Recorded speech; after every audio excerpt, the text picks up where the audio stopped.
Hello and welcome to your post-daily news show for Tuesday, June the 14th. I am John Pollock alongside Wai Ting. Hello, Wai. Happy Tuesday. Happy Tuesday to you. Yes. Thanks.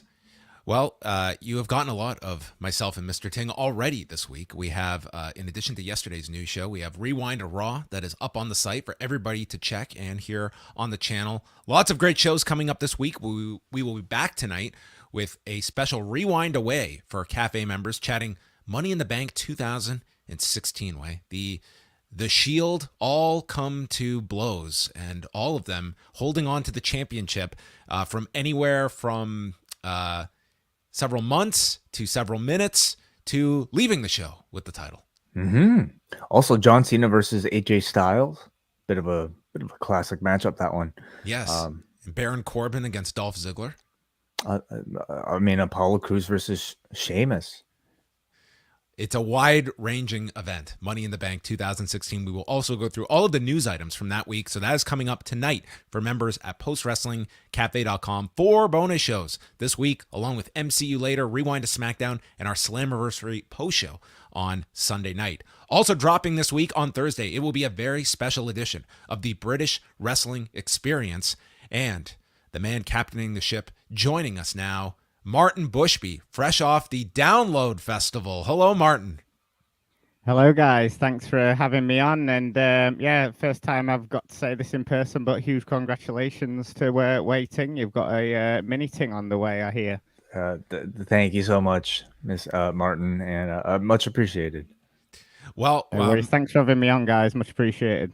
Yes, we will be chatting about this Thursday's edition of the show and a great charity stream that Martin is going to be captaining next month. A very, very daunting charity stream that he will be going 24 hours straight. I don't know how the man is going to do it, but he's going to find a way.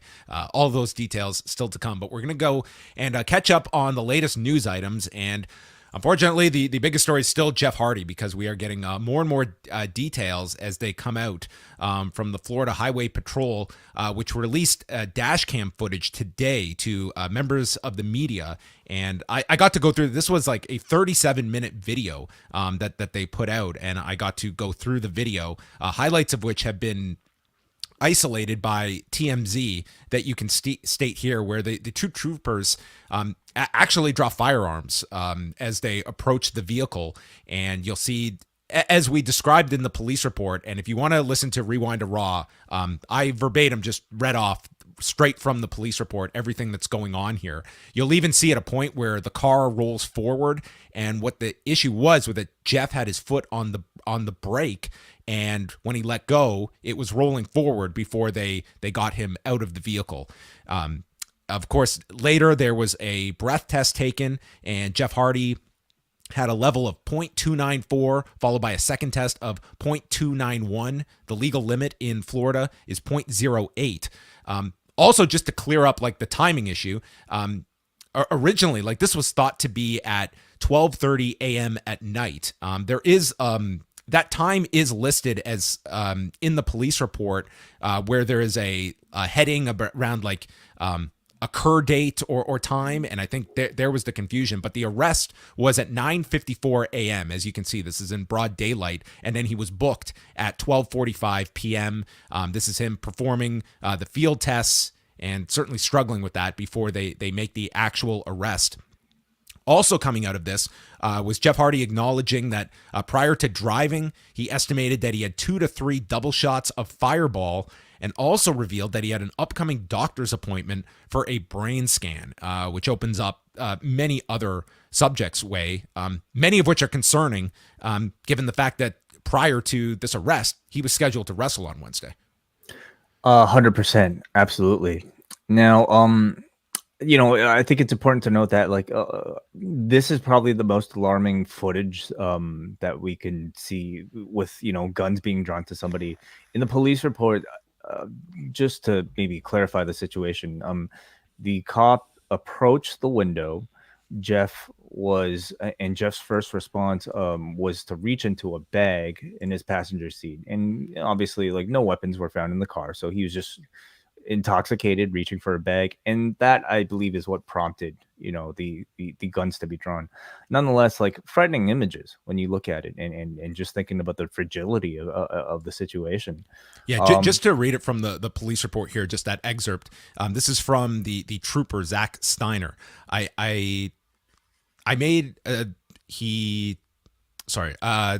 passenger, he walked up to the car, and on the driver's seat, he was reaching into a black backpack on the passenger seat. I issued loud verbal commands to the driver to take his hands out of the bag, to which he did not respond. I proceeded to slap the passenger window to gain his attention, which was also unsuccessful. The driver appeared to be in a stupor and confused. I maneuvered to the driver's side and then issued verbal commands to place his hands on the steering wheel. The driver was compliant with this request. The driver attempted to place the vehicle in park at my request, but was unable to get the vehicle in park before letting go of the brake, which resulted in the vehicle rolling forward.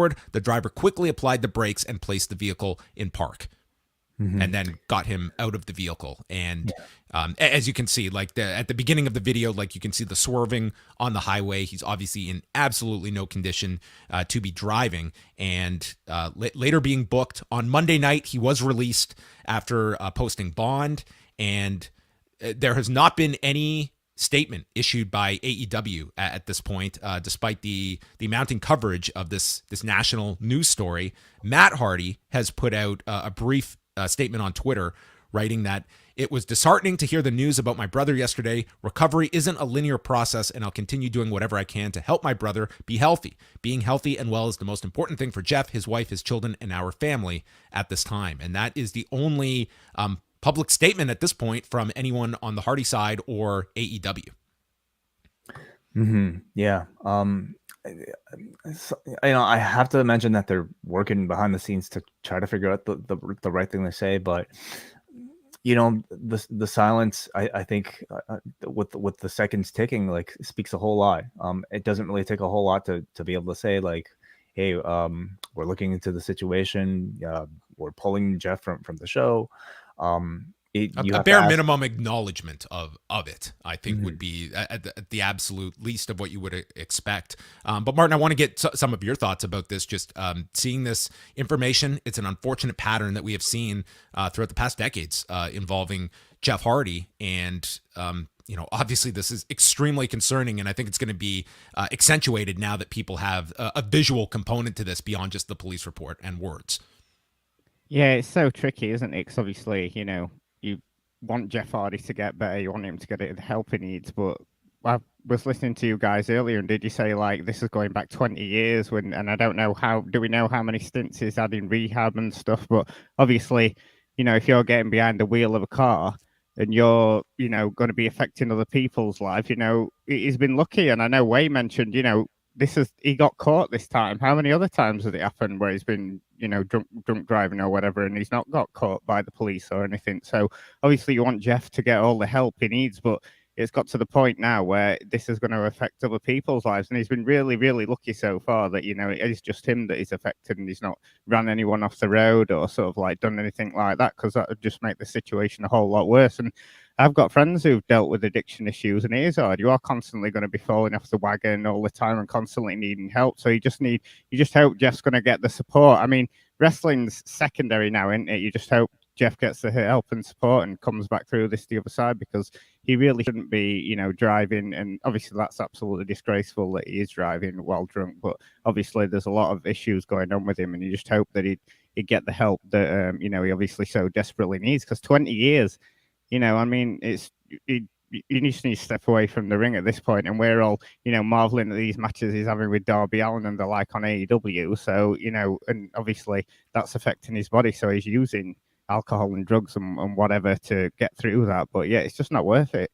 It's absolutely, wrestling's not worth it if this is happening to you in your personally private life. So I just hope he gets help. But he's so lucky that it wasn't worse for him in terms of like him driving while he's drunk.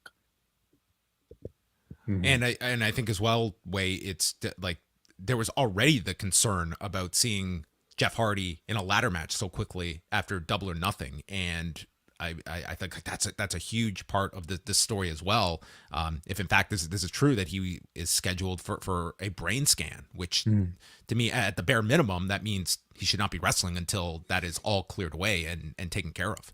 Yeah, absolutely. I mean, it could just be a part of protocol, show up before TV with, I mean, maybe he got some other tests beforehand. Maybe this was just, something that they had to do to just kind of cross the T's and dot the I's, but certainly concerning. And you have to put AEW under a microscope at this point, to not maybe do a better job of trying to catch some of these signs of controversially putting him in not just a ladder match here, but coming off of the pay-per-view and then coming off of the Darby Allin match prior to that. I mean, in a short amount of time, putting a man who clearly still has a lot to deal with privately into a number of difficult situations that we're asking a lot of physically of him.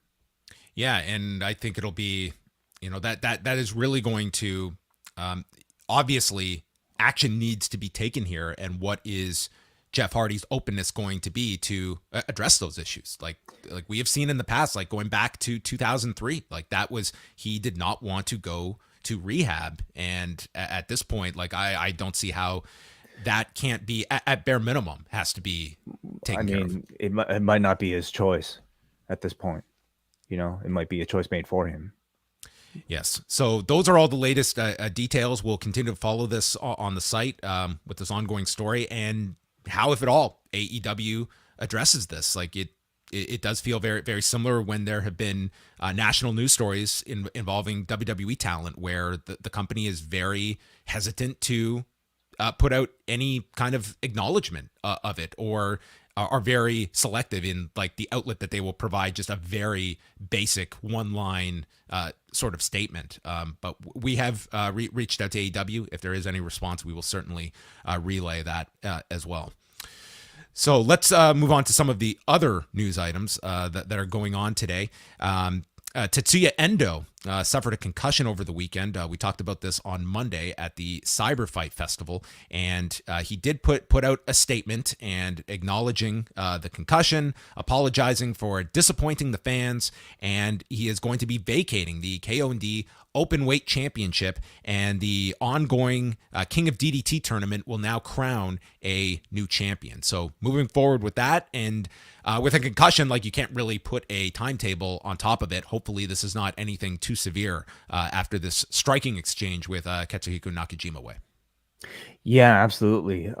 It's been making the round, so I can feel free to maybe play some of it here, but it's I don't know. I think anytime something like this happens, like, it just kind of makes you question whether or not it could have been prevented. We know this is a style of Japanese professional wrestling that I think we all know and love. But things do go wrong. As they say, this is not ballet. And this was a situation where I think, it was a bit more notable because it happened to be a champion and happened to have some repercussions on the cards. But hey, man, like, this thing we all love, it comes at a price. Endo did write, this is through the DDT English Twitter account.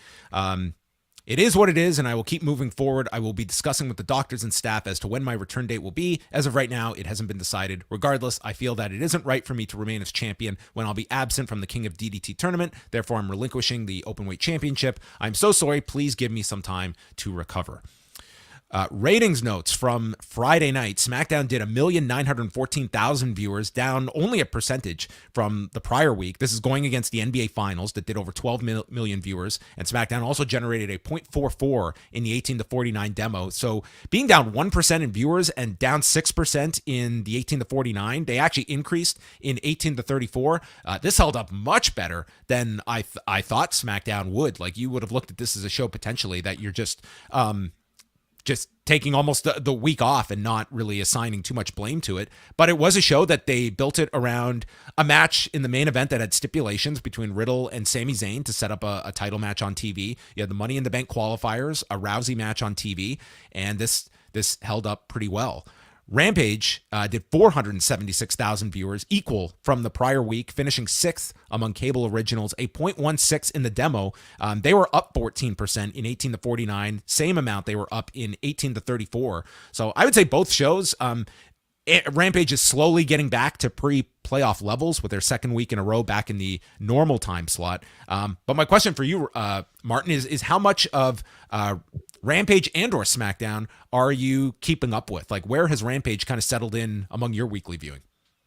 Oh, well, I'm watching Rampage on ITV on a Tuesday, so we get it sort of like it airs on a Friday, don't it? And then ITV, the provider over here, streams it on a Tuesday night. So yeah, I never stay up and watch it live or anything, and then I'm sure I could watch it over the weekend. But yeah, I don't really care about spoilers and stuff. So yeah, I'm definitely watching Rampage, but I don't, because SmackDown's on BT Sport over here in the UK, and I don't have BT Sport, so I literally don't follow any SmackDown, I'm afraid. How are you getting your NXT UK fix then? That's actually on a separate channel over here, but yeah, of course I can watch it on the WWE Network, should I so choose. Is NXT UK not on BT Sport? I think it's on BT Sport, but then they have it on, I think Viacom owns some of the channels, and then it's on a channel called 5 Action as well. Right. So it's on a couple of channels over here. So one's a paid one, and one's a free one as well. Okay, so you have multiple alternatives just in case. For our brand, yes. Yeah, we will see. The Raw number will be out later today, where they are going up against the NBA. But then the NBA, they're pretty much both AEW and WWE are in the clear now, although that's not the case with the Stanley Cup playoffs kicking off. That will go against Dynamite both this Wednesday and next Wednesday. So playoff season is almost done, but I will say SmackDown, I think you have to look at that as a positive of where they were able to maintain this week against their last significant bit of competition before all of the playoffs are done. And finally, NXT tonight is a taped show that they did last week, and it's going to include the Creed brothers against Malik Blade and Idris Enofe for the tag titles, Fallon Henley against Tiffany Stratton, Zion Lee against Wes Lee, the debut of the Dyad. I know everyone's excited for the Dyad to make their debut. Joe Gacy's Druids against Javier Bernal and Dante Chen. Braun Breaker against Duke Hudson. The debut of the former Fabian Eichner as Giovanni Vinci. And Cora Jade, Roxanne Perez, and Indy Hartwell team up against Toxic Attraction in your 6-woman tag team match tonight on the USA Network and Sportsnet 360. A taped edition of NXT Way.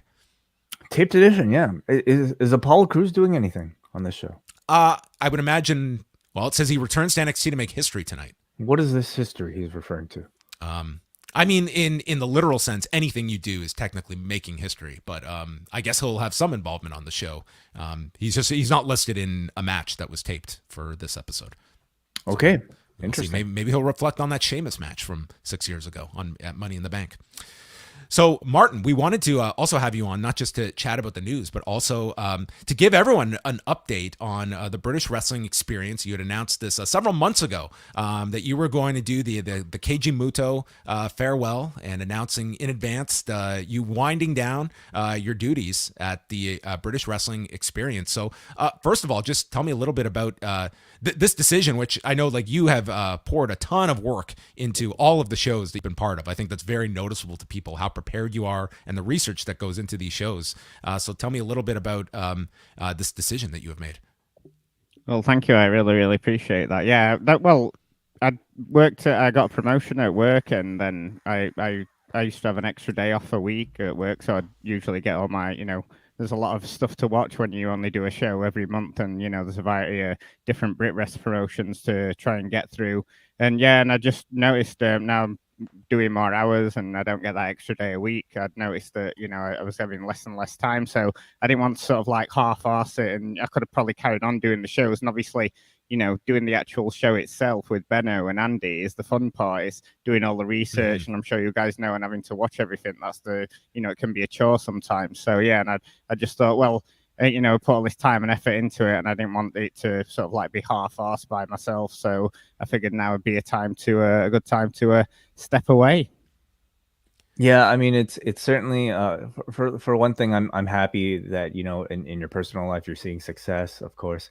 But of course, it's sad for us because I have to say, like, I'm in contact with Martin every single time he uploads one of these shows, and you're one of the most professional people when it comes to, like, having all your notes and everything ready, like always, like being so incredibly considerate of, I think, how it reflects upon the entire network whenever you have something that might be questionable that you want to throw out there. So I guess just on behalf of all of us, thank you for everything that you've done even before post wrestling. That's right. That's right, Martin. You began, was it 2016 or early 2017 that you started? Oh, me podcasting or me at the law? Yes. Which you're referring to? At the law. Oh, at the law. Yeah, it was a year before post started, I think, wasn't it?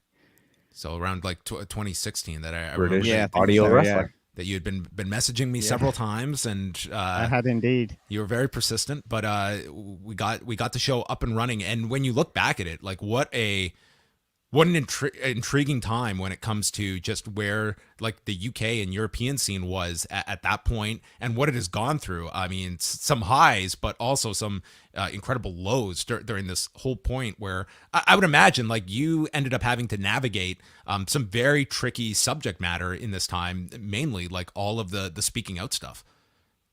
Oh yeah, I mean it's incredibly tricky, and it's just you've just reminded me there when I was emailing you about starting a show on live audio wrestling, because I was like, wow, this is like one of the biggest wrestling networks in the world, and British wrestling hardly gets covered on here, and we've got such this scene. So when people around the world are starting to check out and stuff. So I was like, oh, it definitely feels like there's a place on the law for a show about British wrestling, and then. Couldn't be any different now, could it? I mean, we've hardly got a scene that we're, champion around the world. I know we're having the likes of, Michael Oku and Will Ospreay and stuff in Red Pro, but yeah, it couldn't be any different compared to when I was first emailing you about doing a show. And yeah, it has been really tricky. I mean, speaking out, I mean, hand on heart, I'm not, I don't claim to be a journalist. So, having to deal with these and you want to, do it justice and, get that story out there because you feel like you owe it to the people who have spoken out, and how do you handle it and who do you get on and all that stuff. So yeah, it was really hard, and obviously can't thank Benno enough and James, who was with us at the time, for helping me navigate through that. And I know you two guys were getting constant messages off me on how to how I was going to navigate this thing. So yeah, it was just really, really tricky, and we're still sort of like feeling, as we should be, the after effects of that now. Crowds are down around British wrestling. People have just been turned off completely by it. I mean, just even on a personal level, I mean, my wife used to love watching wrestling with me, and she just doesn't want anything to do with it because she just assumes, it was built on this rotten foundation and not much is going to change in it. And it's hard to blame her for having that opinion. And maybe just on that note, because we are somewhat removed being over here, I don't know how much can really change, but like what are at least like the perhaps public facing steps that some of the more I guess notable companies have taken to respond, if any? Well, I feel like there was a lot early on, wasn't there? There was a lot of statements being released, and certain individuals saying, "Oh, well, we're never going to use him again. He's been let go from the company and stuff." And then obviously, there have been statements, and I think some of the companies ended up working with Equity, which is the actors union over here, about how they can do things better. But it's still so wild to me that, I could basically go and set up a wrestling school tomorrow and not have the same scrutiny that I would if I wanted to set up a boxing or a karate school and things like that. And it's just, I mean, obviously we've had the APPG set up, but they're not going to be able to push any change through it. It's just, it just seems like that's the change that we need. We need it from that grassroots level with the training schools and things like that. And it just seems like, I'm not saying it's been forgotten about, but it doesn't seem that people are as proactive as they once were, when all the stories are coming out.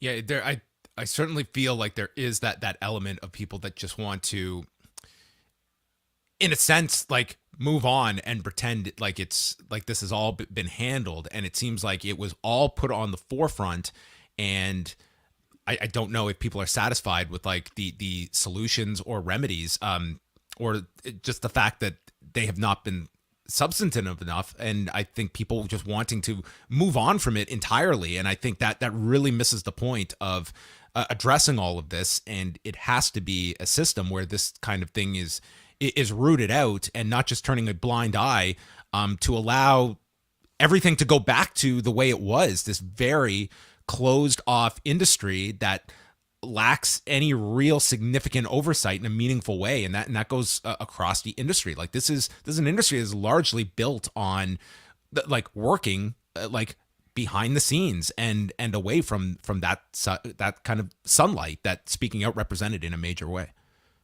I think me and Benno and Andy have said this a few times before. It's got to be on you as the consumer, who you're going to put your money behind, who you want to pay tickets to a show to see. And it's, ultimately, sadly, the responsibility falls on you and who you're going to, trust to, be doing the right thing behind the scenes. Go ahead, Wai. I wanted to ask Martin about perhaps like the next crop of talent that might be coming up in the UK scene. I mean, certainly years ago when you started, podcasting for us, it was an incredibly fruitful scene, and we still see many of those players around today. But obviously, with NXT UK, with a lot of talent being signed and not necessarily going much other places, with Speaking Out, like is that pathway to the US still there? Is it bigger than it was before? Is it smaller than it was before? Like, what is it like now in 2022? In terms of British wrestlers getting signed by WWE, you mean that pathway to the US? Or just any notable international company?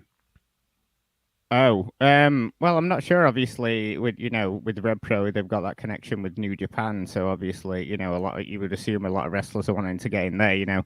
It can be quite quick to get into New Japan, if you will, Ospreay, and you take Okada on, and you impress them that way. But then Aussie Open have found that they've had a long journey to try and get into New Japan, and still not actually wrestled for New Japan in Japan yet, have they? They've done sort of like the stuff in the US and AEW and the like. But I'd still say there is a lot of talent, but I feel like there's a lot of talent that got a lot put on their shoulders, because obviously NXT UK WWE signed up a lot of the people who were like the next.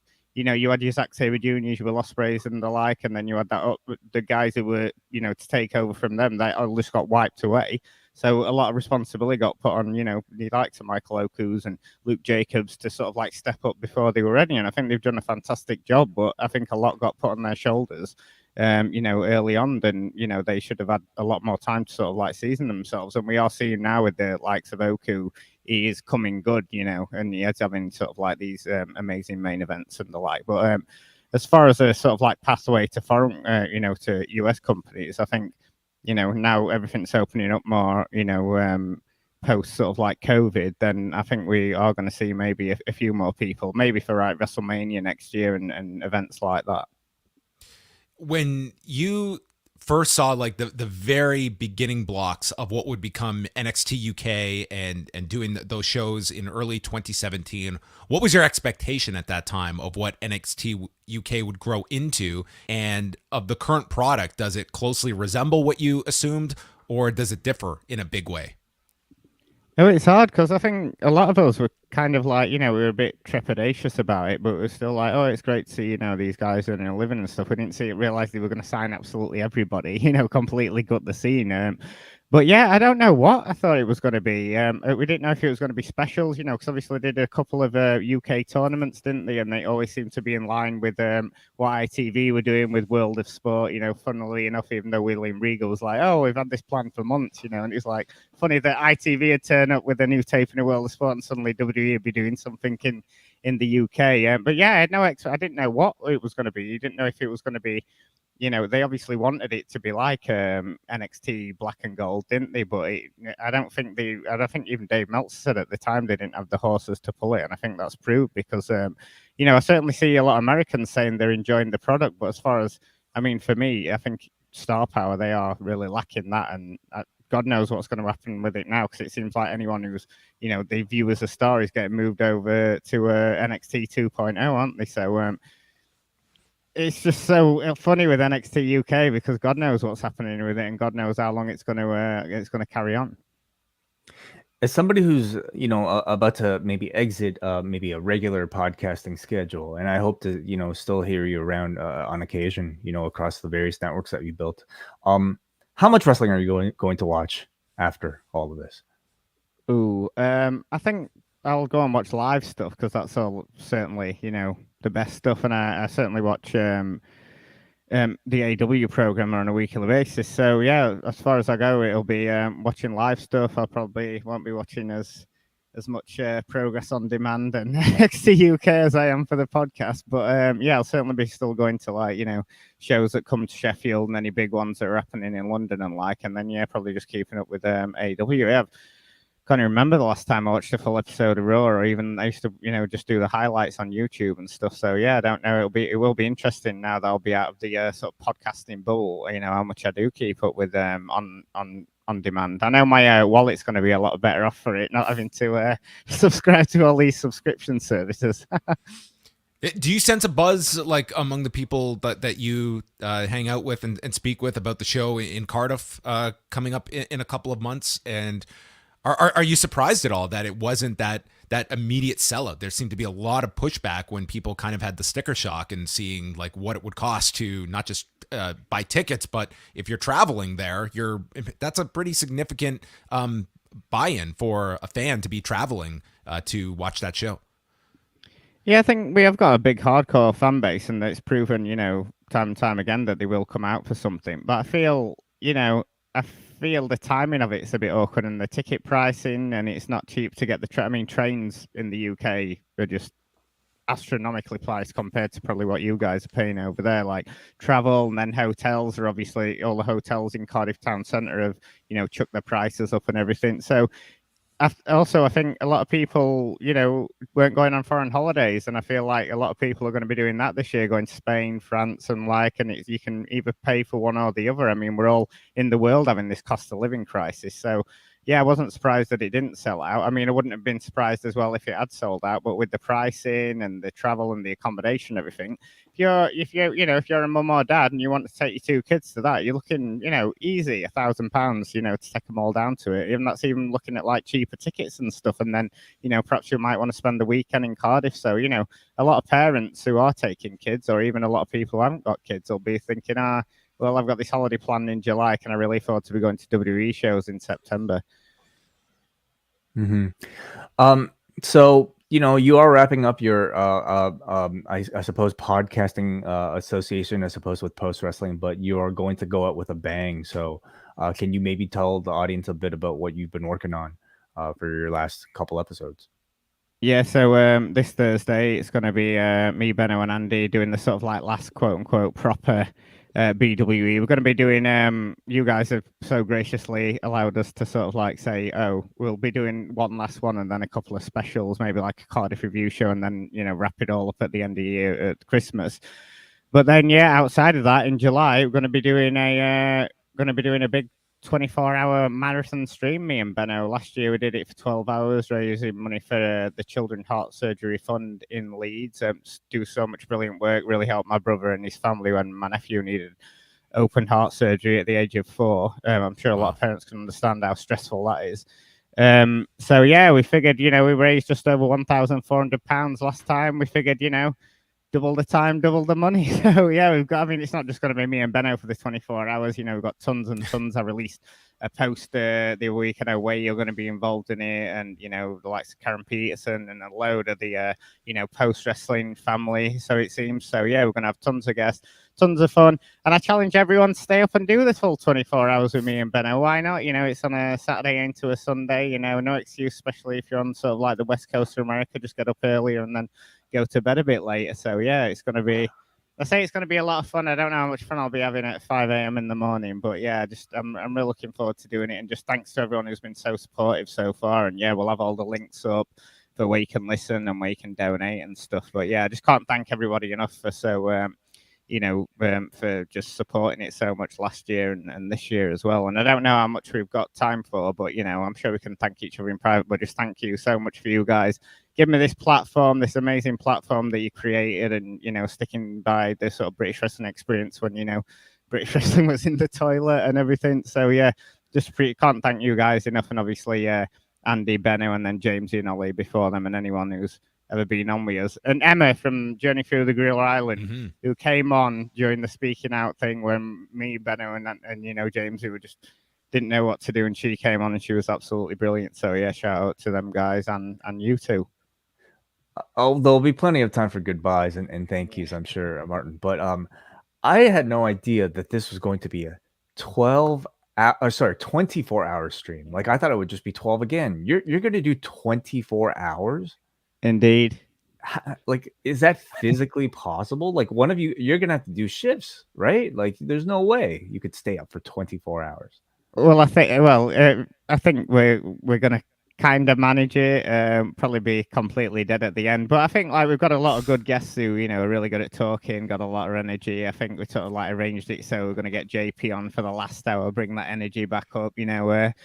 The great Brandon Thurston's going to come on and, chat with Benno because I have no idea about ratings and statistics and stuff like that. So, yeah, we've sort of like mapped it out, and then we're going to be doing like a special world transfer window that, the special show we did last year and the year before, and it's going to be a special guest lineup for that and stuff. So, yeah, I think we've got enough stuff to sort of block it out, but I guess you're going to have to wait and see. I think the great Dickie Bird put support this and listen to two men descend into madness, so couldn't put it any better myself. You have constructed an event that no matter where you live in the world, it'll be in prime time at some point. You have made it impossible to miss no matter where you live at any point on the entire planet. So I was actually looking at Guinness, because the Guinness World Records always have these really funny little quirky records that you can hold. And I was like, oh, well, perhaps there's one, a podcast about wrestling for 24 hours or anything like that. And it turns out one guy from the UK, I think he was based in Bradford or something, did a 6-day constant stream. And so he's literally got every Guinness record for like audio, video, and everything. I went, oh, continuous. There better have been some evidence of this. 6 days straight of talking. Apparently so, yes. Well, you are taking on an unbelievable task, but it's for such a great cause. So we will be reminding people of that constantly over the next month. July 16th is the date. So mark it in your calendars, no matter where you are in the world. That's right.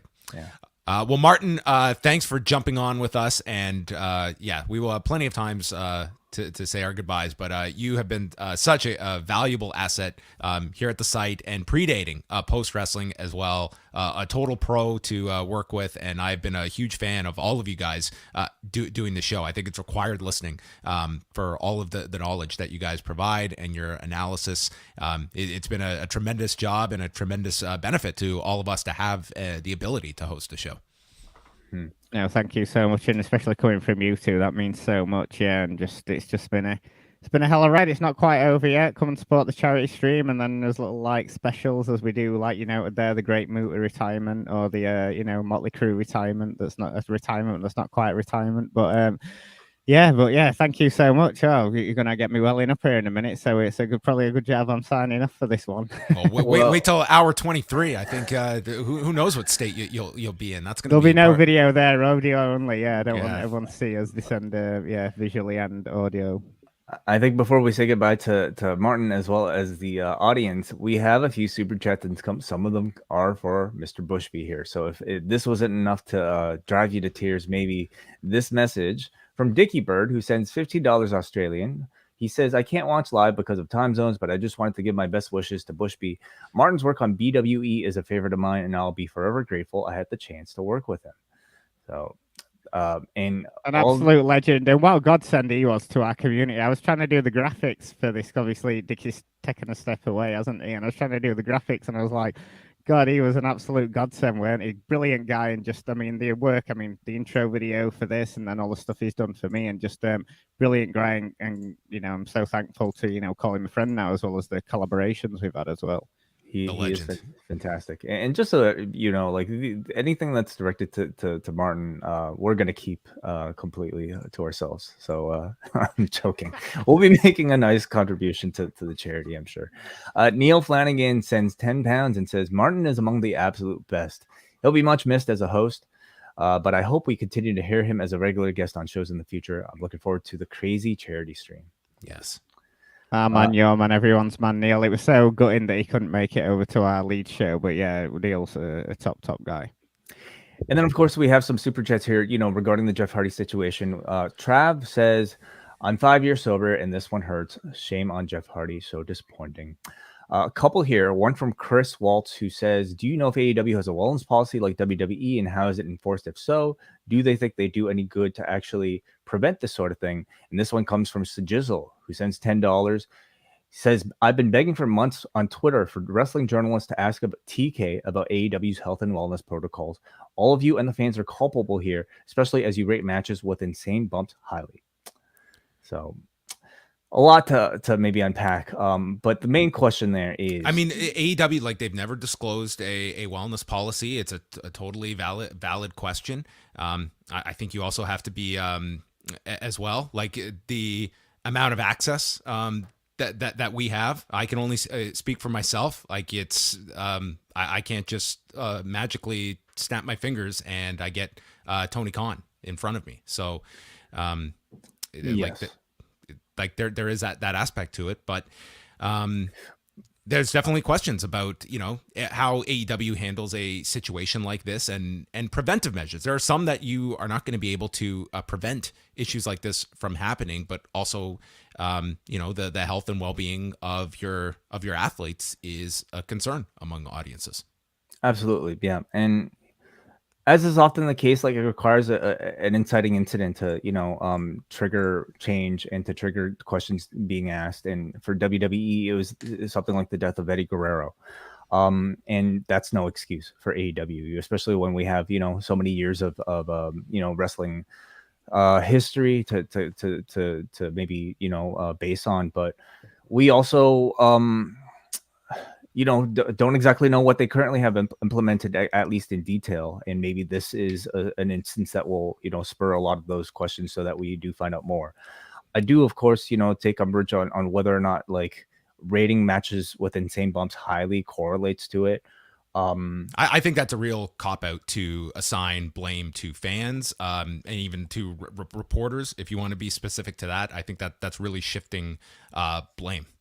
I respectfully disagree. I mean, as people that are watching, I think we have to at least, unless we see otherwise, like, I have enough trust in a professional company, like, being broadcast on a major network, to feel like they have these things in place.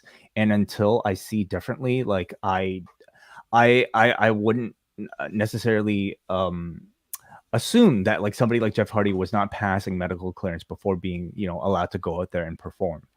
And we don't know if that's necessarily the case here. You know, like, just it's just maybe a bit more of a layered issue than to be able to simply say, well, listen, he got arrested for a DUI, therefore, you know, we shouldn't have been enjoying all of his matches. Well, we'll go back and listen to our review that night of the Jeff Hardy Darby Allin match. You and I were the last people celebrating that, and we're going over our major concerns with it and how that is not what we want to be seeing. But I mean, if you're going to make broad statements, you're going to cherry pick certain reactions. And certainly that stuff does get celebrated. And I do not blame a fan base that is going to react positively to spectacular moments and stunts. That's what they are designed to do. And when people are critical of stunts like that, it's the pushback. Have you ever wrestled a match? Who are you to tell these performers what to do? And then when there's a problem, then it's on the fan base. I don't agree with that. I think that's very much just a straw man argument that fits whatever your issue is at that particular moment. But I think there's plenty of people that had great concern after the Darby Allin match that were, I thought, a lot of negativity when this ladder match was announced last week. I did not see this being people celebrating that Jeff Hardy was going to be in a ladder match. I think there's a lot of concern about this person as an individual, and that's been evidenced over these past 24 hours. No one is rooting for this man's failure. It is quite the opposite. But I am not going to just pass responsibility when this individual is getting behind the wheel of a car and putting innocent people that did not make such a reckless decision at danger. And it's a miracle that we're not talking about some kind of tragedy coming out of this when someone is blowing that high on a highway in broad daylight. It's extremely alarming. And to end things on a bit of a lighter note here, we got a Brandon from New Jersey who says, ask John about his Lennox Lewis impression. Well, I don't know if I have to ask him. We've heard plenty about his Lennox Lewis. Do you have a Lennox Lewis? Not that I'm aware of. No, as usual, I don't know half of what Brandon's talking about. maybe he's mistaken. Maybe he's thinking of a different John. Do you have a Lennox Lewis impression, Martin? Oh, I do not. I think that got a big donation for our charity stream last year when John was on and we were talking about, Lennox Lewis, he was interviewing him in that hotel room and everything, and Brandon was saying, oh, get him to do an impression or whatever, and then John didn't, but he gave a big donation for at least asking John about his Lennox Lewis impression. Okay, got it. Right. And finally, Chris from LA says Godspeed Bushby, Chris Ely. Thank you, Professor. All right. Thank you, Professor, and drinks are on me for Mania LA next year. So this Thursday, the British Wrestling Experience, a very special edition of the show with Martin and company. So tune into that. You can subscribe to the British Wrestling Experience on your podcast app, and it will be available up on the site. So check that out Thursday at postwrestling.com. Martin, sincere thank you for all of your work here at Post Wrestling, and I'm sure we will be having you on sporadically in the future, even beyond the British Wrestling Experience. Thanks, guys. Thank you so much for, letting me be a part of this community. And just thanks to everyone who ever listened to a show, if you had good or positive feedback, it was always appreciated. All right. And that's going to wrap things up. Again, we're back tonight with Rewind Away, number 112 for members at postwrestlingcafe.com, chatting Money in the Bank 2016. And then the new show live Wednesday at 1 Eastern. So look out for that. And that is going to be it. For Martin Bushby, Wai Ting, I am John Pollock, and thanks for watching the Post Daily News Show.